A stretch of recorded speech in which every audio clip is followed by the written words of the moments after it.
When did you last feel truly seen? Not for what you do, but for who you are. I'm Alexis Monroe, and I spent 15 years hiding behind designer suits and quarterly reports, convinced that vulnerability was weakness. Then Sofia Rivera walked into my life with jasmine perfume and questions I couldn't answer. On Christmas Eve, she invited me home, and I had to choose. Stay safe behind my walls, or risk everything for a chance at something real. The elevator climbed to the 42nd floor. Christmas Eve, and I was the only one still working. I adjusted my Armani blazer and checked my Rolex. 7 o'clock in the evening. The rest of Monroe Enterprises had left hours ago, probably rushing home to warm houses filled with laughter and the smell of roasting turkey. I walked through the empty corridors, my heels echoing like gunshots against marble floors. Floor-to-ceiling windows showcased Manhattan's glittering skyline, but all I saw was my own reflection. Sharp cheekbones, steel gray eyes, and the kind of posture that screamed untouchable. My corner office door stood open. Inside, Sofia Rivera sat at her desk, fingers flying across her laptop keyboard. "Sofia." My voice cut through the silence. "What are you still doing here?" She looked up, and my breath caught. Those warm brown eyes always did something strange to my chest, a flutter I'd trained myself to ignore. "Finishing the Peterson contracts, Miss Monroe." Her voice carried a slight accent, musical and soft. "I know you need them first thing after the holidays." I frowned. I'd assigned that work yesterday, expecting it done by New Year's. Sofia had been my assistant for only 3 months, but she already anticipated my needs better than assistants who'd worked for me for years. "That can wait." I moved closer, catching the faint scent of jasmine perfume. "It's Christmas Eve." Sofia saved her document and closed the laptop. Where else would I be? The question hit me like a physical blow. I recognized that tone, the carefully neutral voice of someone with nowhere to go. "Don't you have family? Friends?" I asked, then immediately regretted it. I didn't do personal conversations. Sofia stood, smoothing her burgundy dress. Even in simple clothes, she had an elegance that made my throat tight. "My family's in California. Can't afford the flight this year." She gathered her purse, movements careful and controlled. "What about you, Miss Monroe? Big Christmas plans?" I almost laughed. Big plans like the frozen dinner waiting in my penthouse freezer? Like the bottle of wine I'd drink while reviewing quarterly reports? "I'll be working." The lie came easily. Sofia studied my face, and I felt exposed under that gentle gaze. "That's not really living, is it?" The words hung between us like a challenge. My jaw tightened. Sofia had crossed a line, but instead of anger, I felt something crack inside my chest. "Excuse me?" Sofia's cheeks flushed pink, but she didn't back down. "I'm sorry. I've watched you work 18-hour days for 3 months. When do you rest? When do you laugh? When do you just be?"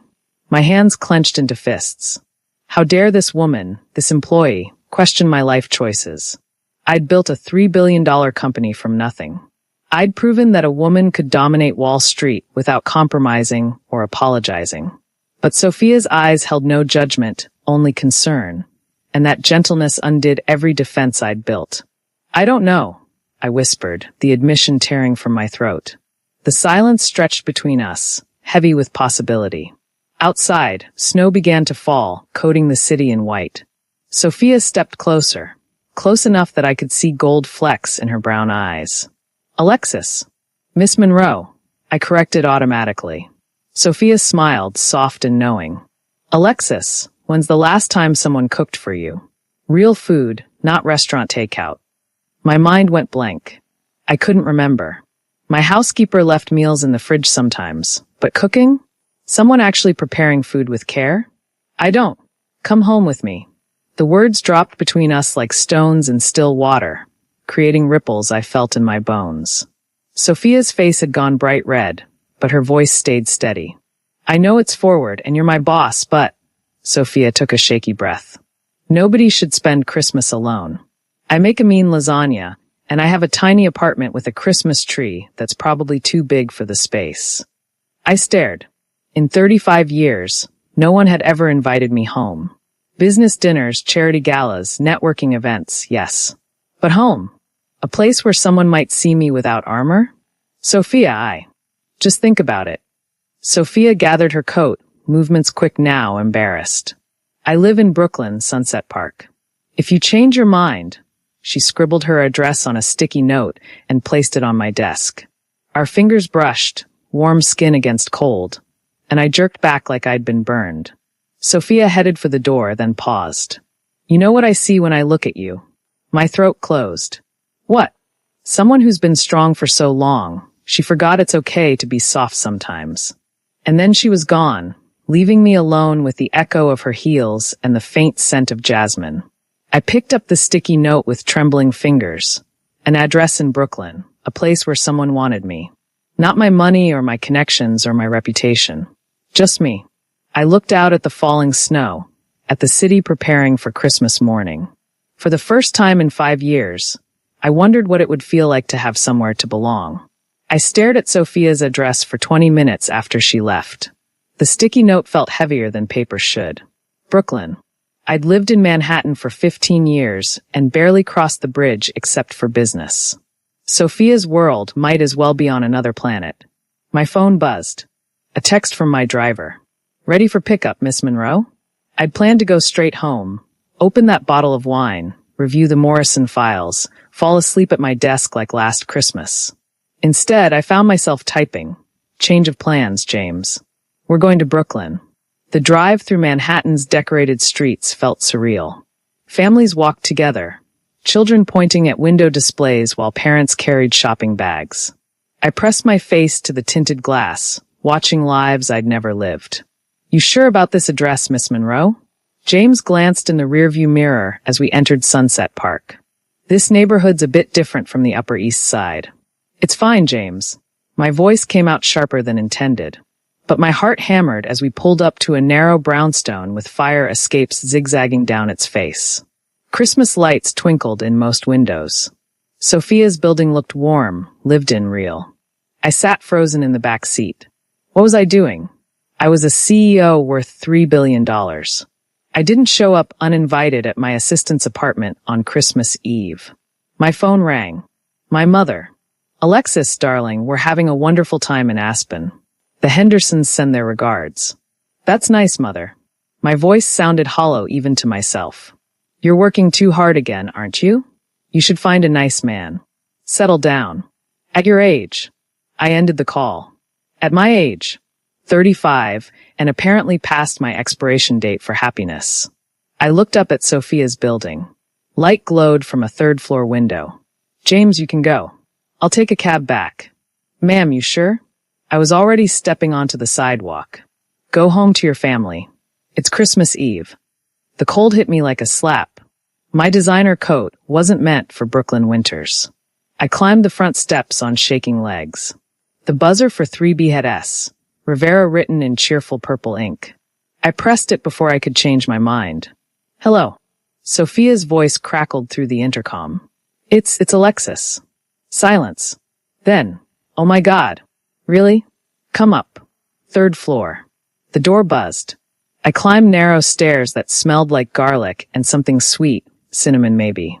My heels echoed off worn-wood floors. Sophia waited at her door, wearing jeans and a red sweater, hair loose around her shoulders. No makeup. Beautiful in a way that made my chest ache. You came, Sophia breathed. I shouldn't be here. But I didn't move to leave. But you are. Sophia stepped aside. Come in before you freeze. I entered a tiny apartment that felt bigger than my penthouse. Christmas lights hung everywhere, around windows, door frames, even the bathroom door. A small tree dominated one corner, covered in mismatched ornaments that looked handmade. It's not much, Sophia said, suddenly self-conscious. I know you're used to. It's perfect. The words came out honest, unguarded. Sophia smiled, and I felt something shift inside my chest. Want some wine? I have a bottle I've been saving. You don't have to. Alexis.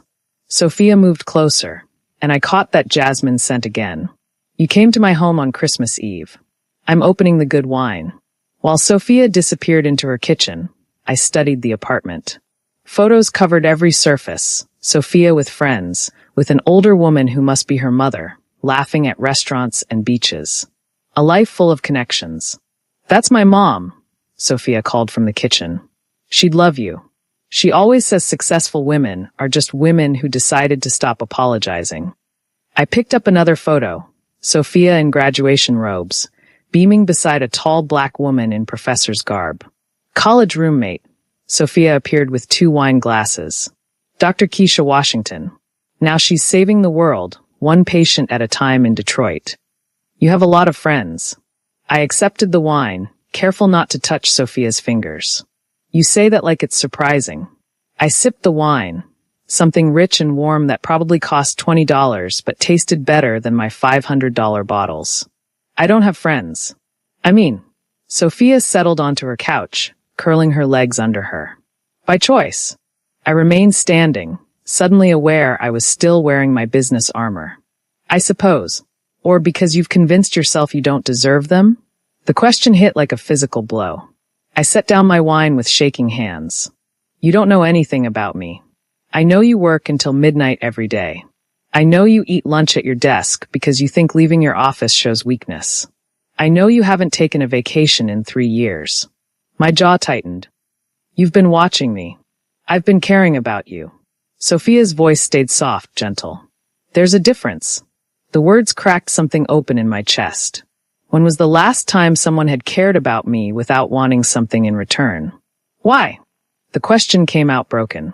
Sophia stood, moving closer. Because behind all that armor, I see someone who's been taking care of everyone else for so long, she forgot someone should take care of her. My breath caught. Sophia was close enough to touch now, close enough that I could see the concern in those warm brown eyes. I don't know how to be taken care of. Lucky for you, Sophia smiled. I'm an excellent teacher. The apartment filled with the smell of garlic and herbs. Sophia had started cooking while we talked, moving through her tiny kitchen like she'd done this dance 1,000 times. Sit, Sophia commanded, pointing to the couch. Let me feed you. I obeyed, settling into cushions that smelled like lavender detergent. For the first time in years, I let someone else take control. But watching Sophia cook, humming to herself, tasting sauce with her finger, I realized I was in dangerous territory. I was falling for my assistant on Christmas Eve in Brooklyn. And for once in my life, I didn't care about the consequences. Sophia's lasagna was perfect. Layers of cheese and meat sauce that tasted like someone's grandmother had spent all day showing love through food. I ate slowly, savoring each bite. When was the last time I'd actually tasted my food instead of mechanically consuming fuel? This is incredible, I said, setting down my fork. Sophia beamed from across the small table. Secret ingredient is love. And also way too much garlic. We'd moved to Sophia's dining nook. Really just a corner of her living room with a round table that might seat 4 people if they were very close friends. My knees kept brushing Sophia's under the table, sending electric jolts up my spine. Tell me something, Sophia said, refilling my wine glass. What did you want to be when you were little? I nearly choked on my wine. What kind of question is that? The kind that tells me who you are underneath all that CEO armor. I studied Sophia's face, looking for hidden motives, but those brown eyes held only genuine curiosity. A teacher, I admitted quietly. Sophia's face lit up. Really? What grade? Elementary. 2nd grade, specifically. I felt heat creep up my neck. I hadn't told anyone that since, ever. I used to line up my dolls and teach them math. That's adorable. What happened? My jaw tightened. My father happened. Monroe men and women don't teach. We build empires. But you loved it. Love doesn't pay the bills. Sophia leaned forward, resting her chin on her hand. What if it could? It can't. My voice came out harsher than intended. Trust me, I learned that lesson early. But Sophia didn't flinch. I was going to be a lawyer. Corporate law like my dad wanted. Spent 4 years pre-law at Columbia. What changed? Sophia smiled, but I caught sadness in her eyes. I realized I was living someone else's life. Dropped out senior year, broke my parents' hearts, and got a job as an assistant. Do you regret it? Every day. Sophia's honesty hit me like a punch. But I sleep better at night knowing I'm not pretending to be someone I'm not. I set down my wine glass with trembling hands. Sometimes I look in the mirror and don't recognize the woman staring back. When did you last feel like yourself? The question hung between us. I closed my eyes, searching through years of board meetings and hostile takeovers and 14-hour days. College, I whispered. Before I took over my father's company, I used to volunteer at an elementary school in Harlem, reading to kids. You lit up just talking about it. I opened my eyes. Sophia was watching me with an expression that made my chest tight, like she was seeing something precious and fragile. That woman doesn't exist anymore. She's right here. Sophia reached across the table, covering my hand with her own. She's just been hiding. I stared at our joined hands. Sophia's skin was warm, soft. When was the last time someone had touched me without wanting something? Sophia, can I ask you something personal? Sophia almost laughed. This entire evening is personal. Have you ever been in love? The question hit Sophia like cold water. She pulled her hand away, suddenly defensive. I've been busy. That's not what I asked. Sophia stood abruptly, moving to the window. Brooklyn stretched below us, row houses with Christmas lights, families gathered around warm tables. Once, she said to the glass. In college. I felt Sophia move behind me, close enough that I caught her scent. What happened? She graduated and moved to San Francisco for law school. Said long distance wouldn't work. Sophia's reflection stared back. Successful, lonely, afraid. I threw myself into work after that. Easier than getting hurt again. My heart stopped. She'd said she. I'd never said that out loud. Not to anyone. My parents didn't know. My board of directors didn't know. The secret had lived in my chest for 15 years. Yes, I whispered. Sophia stepped closer, close enough that I felt her breath on the back of my neck. Thank you for trusting me with that. I turned. Sophia's face was inches away, brown eyes warm and accepting. No judgment, no questions, just understanding. You're the first person I've ever told. I'm honored. We stood frozen, the space between us charged with possibility. My gaze dropped to Sophia's lips, soft and inviting. Alexis, Sophia whispered. This is complicated. My voice came out rough. I'm your boss.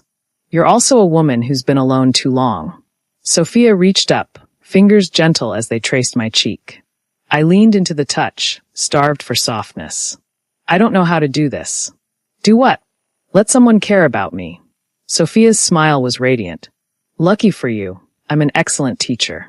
The words echoed from earlier, but now they carried different weight. I felt myself leaning closer, drawn by warmth and acceptance I'd never known I needed. Sophia's phone rang, sharp in the quiet. We jumped apart like guilty teenagers. Ignore it, Sophia breathed, but the phone kept ringing. Sophia glanced at the screen and winced. It's my mom. I have to. Of course. I stepped back, the moment shattered. Take it. Sophia answered in rapid Spanish, her voice bright and cheerful. I caught Merry Christmas in English, then more Spanish punctuated by laughter. I moved to the window, watching snow fall on empty streets. What was I doing? Sophia was my employee. This was inappropriate on every level. But when Sophia hung up and moved to stand beside me, I didn't pull away. She wanted to make sure I wasn't spending Christmas alone, Sophia said softly. Are you? I asked. Sophia turned, eyes serious. That depends on you. My breath caught. The invitation hung between us, loaded with promise and danger. Alexis, stay, Sophia whispered. Just for tonight. Let someone take care of you. I looked into those warm brown eyes and felt 15 years of loneliness crack open. But before I could answer, my phone buzzed with a text that would change everything. I glanced at my phone. A text from my head of security. Emergency at headquarters. Break-in detected. Police en route. I have to go. I was already reaching for my coat. What? Alexis, it's Christmas Eve. Someone broke into my building. My CEO mask slipped back into place. Warm and vulnerable replaced by steel and control. I have to be there. Sophia grabbed my arm. Let security handle it. Let the police. It's my company. I shrugged into my coat, the moment of softness evaporating like steam. I have to go. But Sophia didn't let go. No, you don't. You have to choose. Choose to trust other people. To let yourself be human for one night. I stared at Sophia's hand on my arm, warm and grounding. For a heartbeat, I imagined staying. Imagined what it would feel like to put myself first for once. Then my phone rang. My head of security. Miss Monroe, we need you here. Someone accessed your private office. My blood ran cold. My private office contained confidential files worth millions. Client information that could destroy companies if leaked. I'm coming. I ended the call and looked at Sophia. I have to. I know. Sophia's voice was soft, resigned. You always have to. The words hit me like a slap. Sophia released my arm, stepping back. I straightened, pulling my professional mask back into place. This is who I am. This is my responsibility. Your responsibility? Sophia's voice carried an edge I'd never heard. Or your excuse? Excuse for what? To run away the moment things get real. The accusation hung between us like a blade.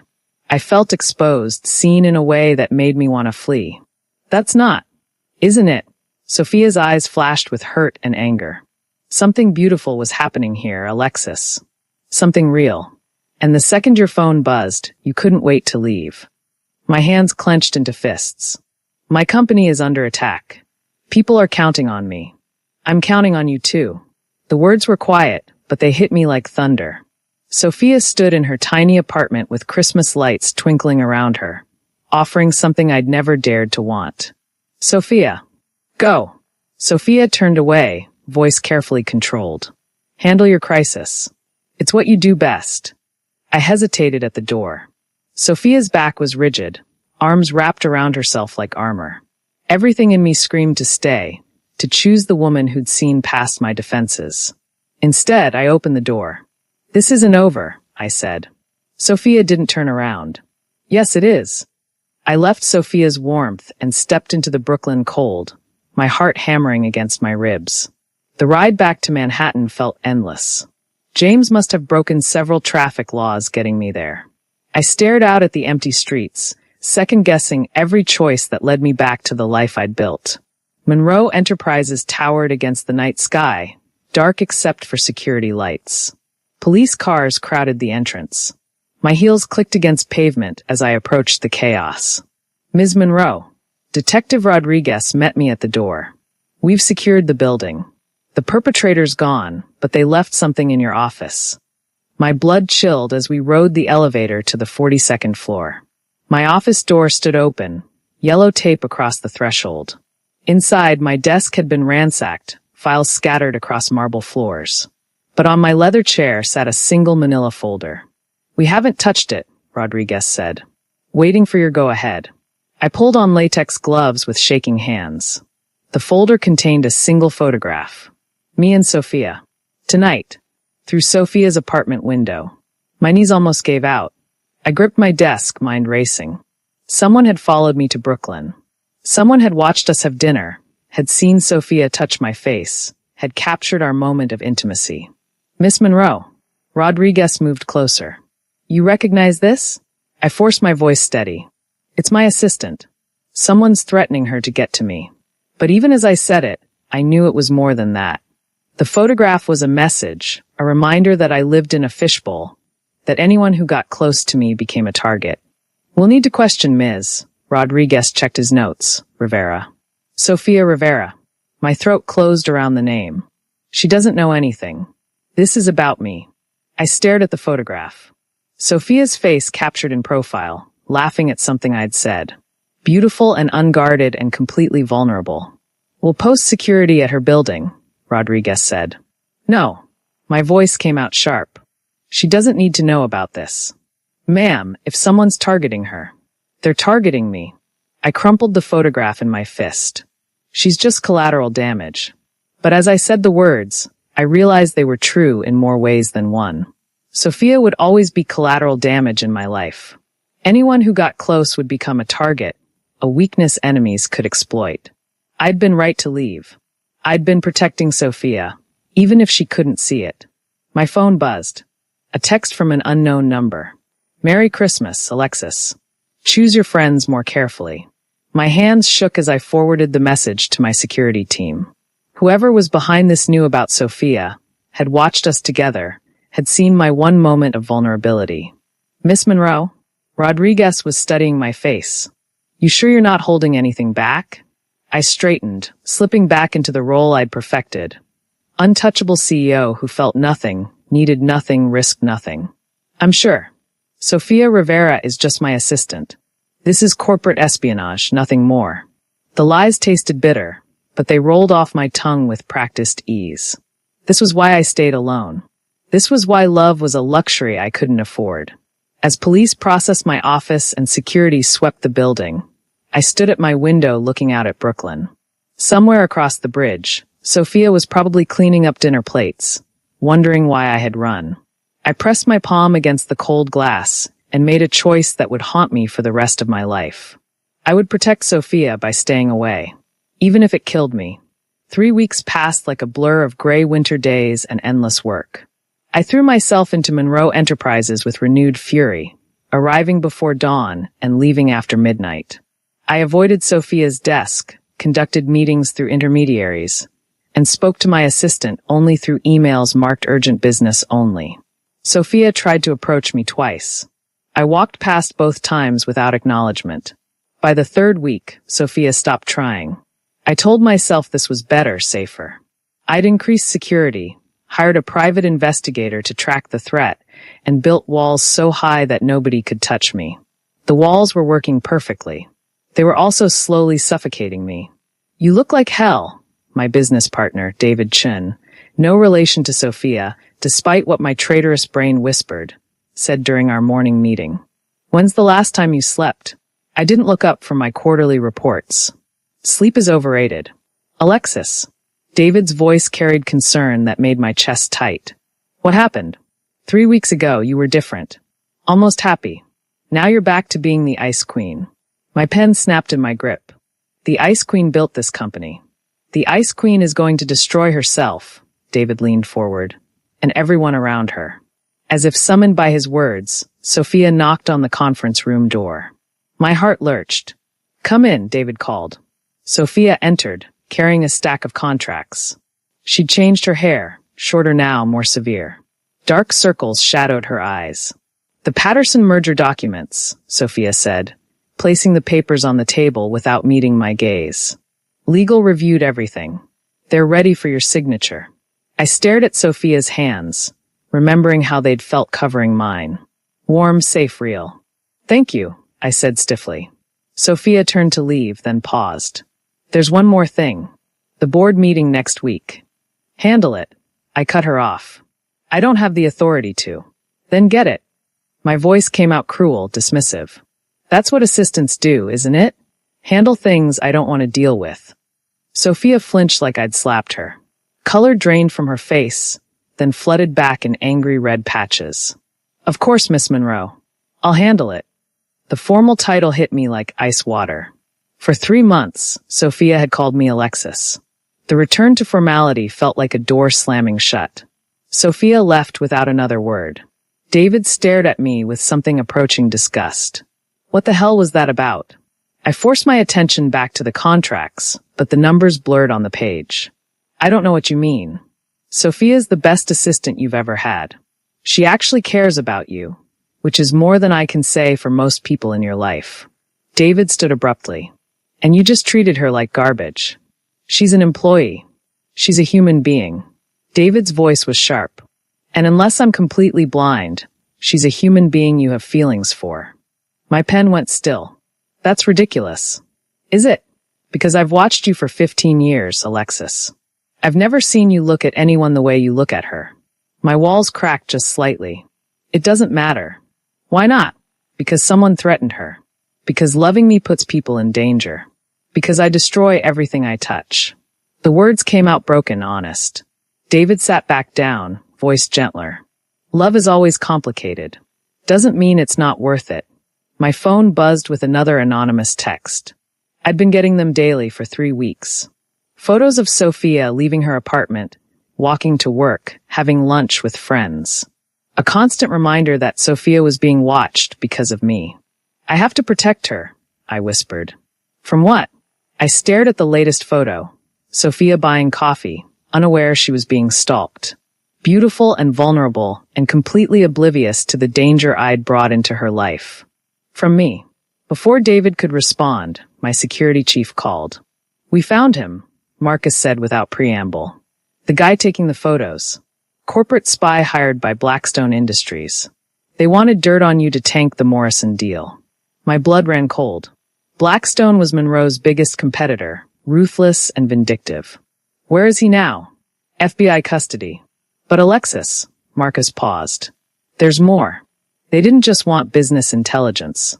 They wanted personal leverage. Anything to destroy your reputation." I closed my eyes. Sophia's photo flashed through my mind, gentle and trusting and completely innocent. "How long have they been watching?" "Best guess? 6 months. Since before Sophia started working for you." My world tilted. Sophia hadn't been targeted because of our dinner. She'd been a target from the beginning, simply because she worked for Alexis Monroe. "Are they still watching her?" "We don't think so. With their guy arrested, the operation's blown." I ended the call and stared at David, who'd heard every word. "She's safe," David said quietly. "She's safe because I stayed away." My voice cracked. If I'd let myself care about her, really care, they would have used that against both of us. "But you do care about her." I looked out at the city where Sophia was somewhere below, probably eating lunch alone because I'd been too cowardly to fight for what we'd started. "It doesn't matter. It's the only thing that matters." My phone rang. Sophia's extension. "Ms. Monroe." Sophia's voice was carefully professional. "I have Patricia Morrison on line 1. She says it's urgent." Patricia Morrison. The biggest deal of my career, worth $500 million. Put her through. But as I reached for the phone, I realized something that made my blood run cold. I didn't care. The biggest deal of my career, and all I could think about was Sophia's voice. Distant and formal, and completely unlike the woman who'd touched my face in a Brooklyn apartment 3 weeks ago. "Ms. Monroe." Sophia's voice came through the speaker. "Are you taking the call?" I stared at the blinking light on my phone. On the other end waited success, money, everything I'd built my life around. "No," I said quietly. "Tell Ms. Morrison I'll call her back." David's eyebrows shot up. "Alexis, cancel my appointments." I stood abruptly. I have something more important to do. But as I headed for the door, I realized I might already be too late. Sophia might never forgive me for the last 3 weeks. And I wasn't sure I deserved forgiveness anyway. But I had to try. Because for the first time in my life, I was ready to choose love over fear. Even if it terrified me. I found Sophia in the break room, eating a sad salad and staring out at the gray January sky. "Sophia." She looked up, startled. For a moment, her face brightened, then shutters slammed down, leaving only polite professional distance. "Miss Monroe, do you need something?" The formal title cut deeper than any knife. I moved closer, noting the way Sophia tensed. "We need to talk." "About business?" "About us." Sophia's laugh was bitter. "There is no us, Ms. Monroe. You made that very clear." I closed the break room door, sealing us in privacy. "I know I hurt you." "Hurt me." Sophia stood abruptly, salad forgotten. "You disappeared. For 3 weeks, you've treated me like I have the plague. You won't look at me, won't speak to me except through email. So no, you didn't hurt me. You destroyed me." The words hit me like physical blows.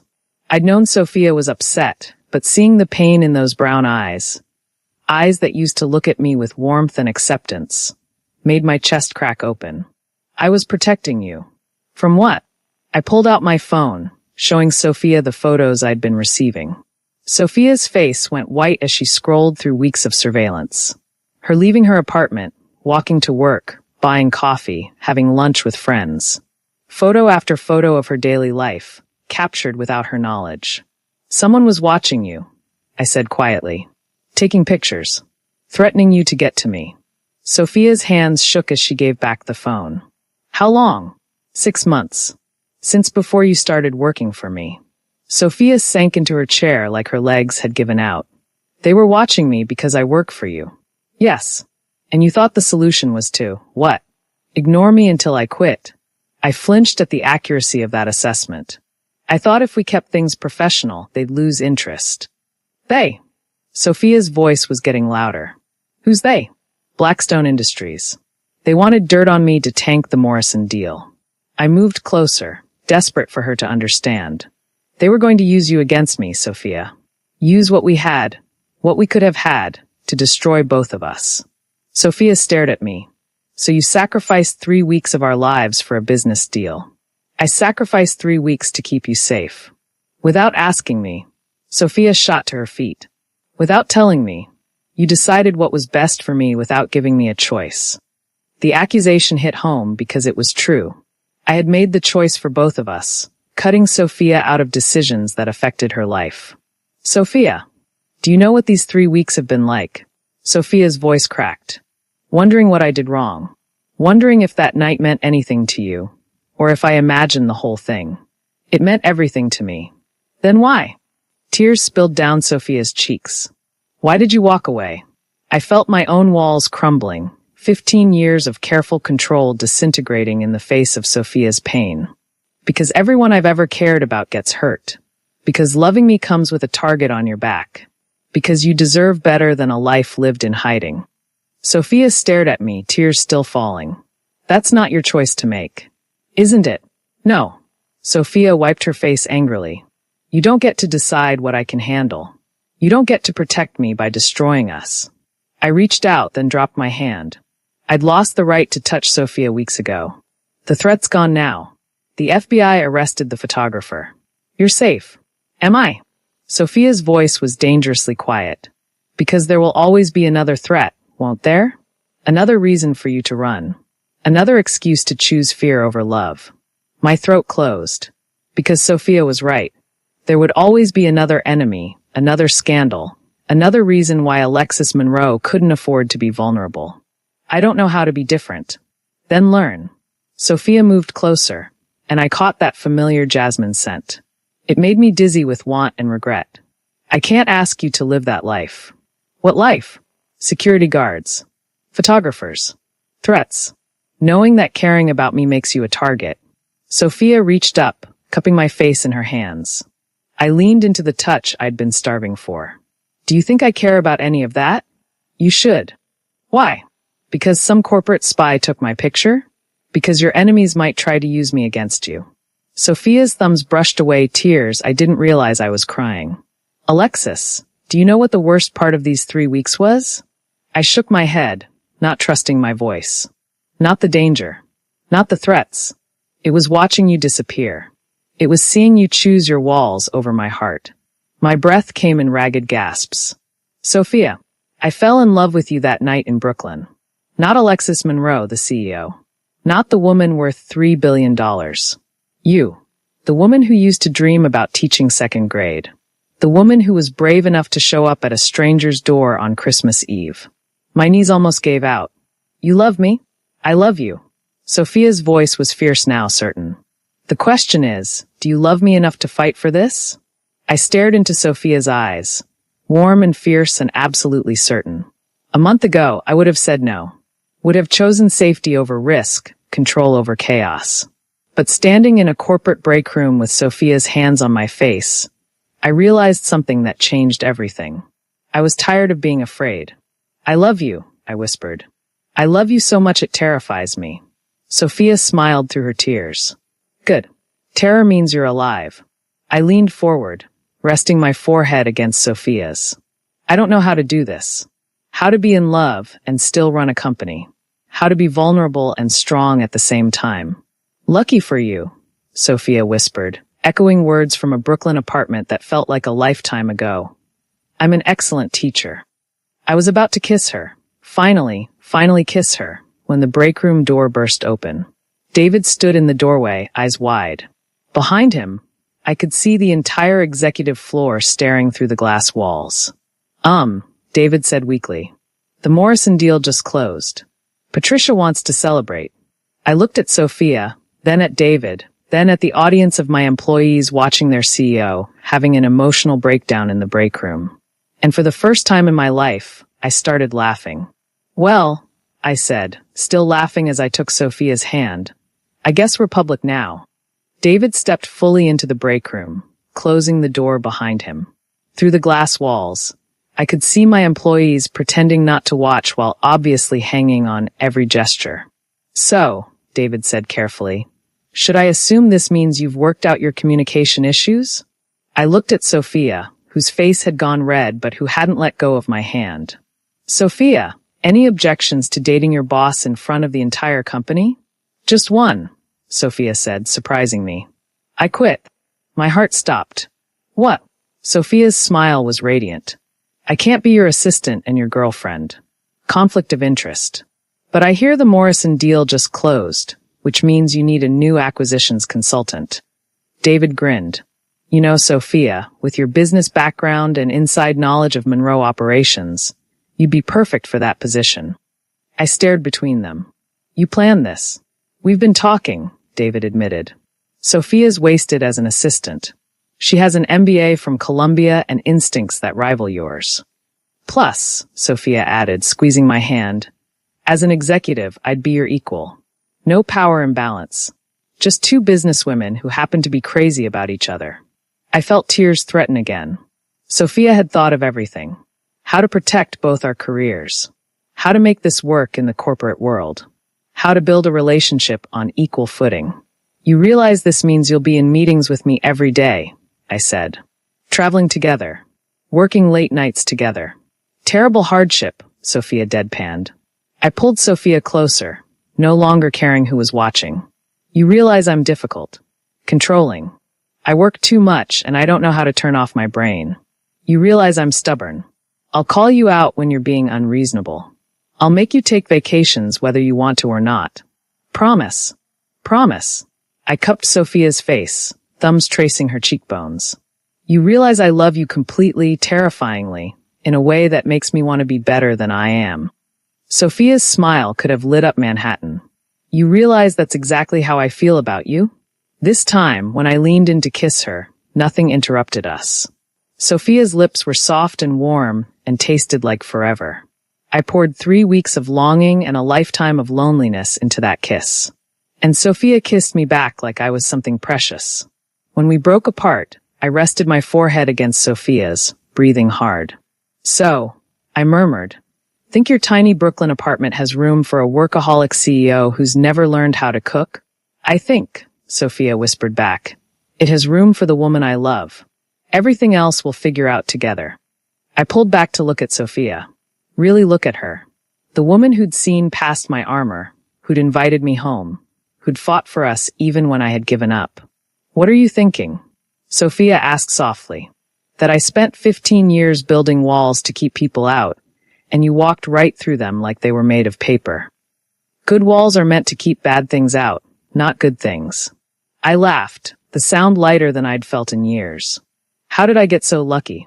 Destiny, Sophia said solemnly, then grinned. Also, you make really good lasagna conversation. Through the glass wall, I caught David giving us a thumbs up. Beyond him, I could see my employees pretending to work while obviously celebrating their boss's newfound happiness. They're all talking about us, I said. Let them talk. Sophia's eyes sparkled. We have work to do. I raised an eyebrow. Work. The Morrison acquisition needs integration planning. The Patterson merger requires due diligence. And someone needs to teach the CEO of Monroe Enterprises how to delegate so she can take a proper vacation. Where were you thinking for this hypothetical vacation? Sophia's eyes sparkled with mischief. California. To meet my parents. They're going to love you. My stomach fluttered with nerves and anticipation. When was the last time I'd met someone's parents? When was the last time I'd wanted to? What if they don't? They will. My mother has a soft spot for successful women who treat their daughters well. Sophia paused, expression softening. And my father will pretend to be intimidating for exactly 10 minutes, then ask you about market projections and fall completely under your spell. I found myself smiling, imagining Sunday dinners and family holidays and all the normal things I'd convinced myself I didn't need. Sophia, thank you. For what? I gestured around us, at the company I'd built, at the life I'd created, at the woman who'd made it all meaningful. For seeing me, the real me underneath all the armor. Sophia reached up, straightening my collar with gentle hands. Thank you for letting me in. I captured Sophia's hands, pressing a kiss to her palms. No more walls. No more running. Whatever comes next, we face it together. Together, Sophia agreed. As we walked hand in hand out of the break room, I felt something I'd forgotten was possible. Hope. Not just for the next quarter's profits or the next major deal, but for ordinary Tuesday mornings and quiet Saturday nights and all the small moments that make a life worth living. David clapped slowly as we emerged. Ladies, I believe we have a company to run.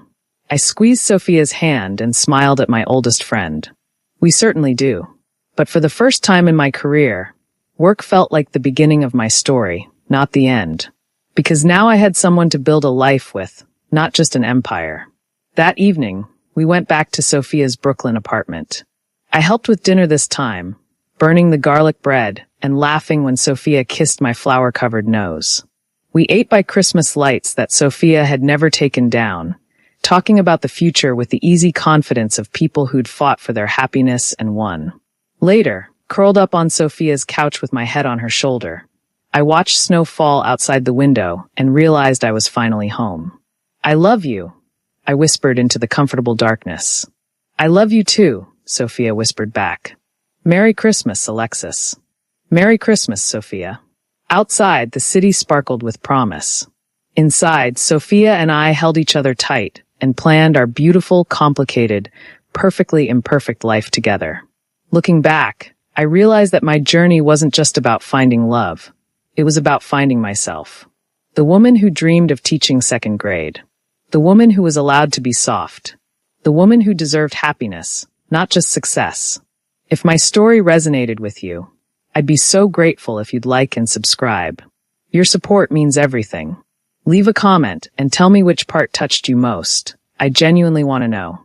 And wherever you are in your own journey, whether you're building walls or tearing them down, hiding or being seen, please remember, you deserve a love that feels like coming home. I'll see you in the next story. Until then, keep believing in love. I finally do.